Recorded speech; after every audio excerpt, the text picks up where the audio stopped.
ইরানে নারীদের জন্য মোটরবাইক চালানোর লাইসেন্স পাওয়ার দীর্ঘদিনের অধিকার আজ বাস্তবে রূপ নিতে যাচ্ছে।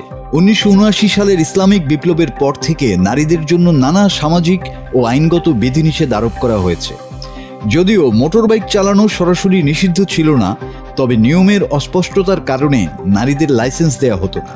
ফলে তারা দুর্ঘটনার ক্ষেত্রে আইনি দায়বদ্ধতায় পড়লেও লাইসেন্স পাওয়ার সুযোগ থেকে বঞ্চিত থাকতেন। গত সপ্তাহে ইরানের প্রথম ভাইস প্রেসিডেন্ট মোহাম্মদ রেজা আরেফ একটি রেজুলেশনে সই করেন, যেখানে ট্রাফিক পুলিশের জন্য স্পষ্ট নির্দেশনা দেয়া হয়। নারীদের ব্যবহারিক প্রশিক্ষণ, ট্রাফিক পুলিশের তত্ত্বাবধানে পরীক্ষা নেওয়া এবং মোটরসাইকেল চালানোর লাইসেন্স প্রদান বাধ্যতামূলক করা হয়েছে। মন্ত্রিসভা জানুয়ারির শেষে এই রেজুলেশন অনুমোদন দেয়।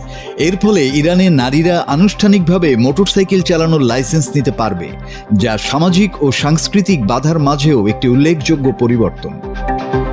এই সিদ্ধান্ত এসেছে দেশজুড়ে ব্যাপক প্রতিবাদের পটভূমিতে।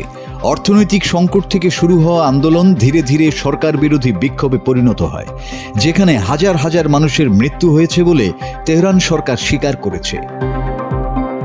সামাজিকভাবে ইরানের নারীদের জন্য কড়া পোশাক বিধি এখনও রয়েছে।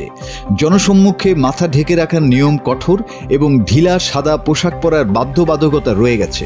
তবে গত কয়েক বছর ধরে অনেকেই এই নিয়ম উপেক্ষা করছেন এবং সাম্প্রতিক মাসগুলোতে মোটরসাইকেল চালানো নারীদের সংখ্যাও বেড়েছে। এই নতুন নীতিমালা নারীদের স্বাধীনতা ও চলাচলের ক্ষেত্রে বড় ধাপে পরিণত হতে পারে, যদিও সামাজিক বাধা এখনও রয়েছে। ইরানের নারীরা অধিকারের জন্য আন্দোলন আর আইনের পরিবর্তনের মিশেলে মুক্তির পথে এক নতুন যুগের সূচনা করেছেন। মাসুদ হাসান, বাংলা টিভি।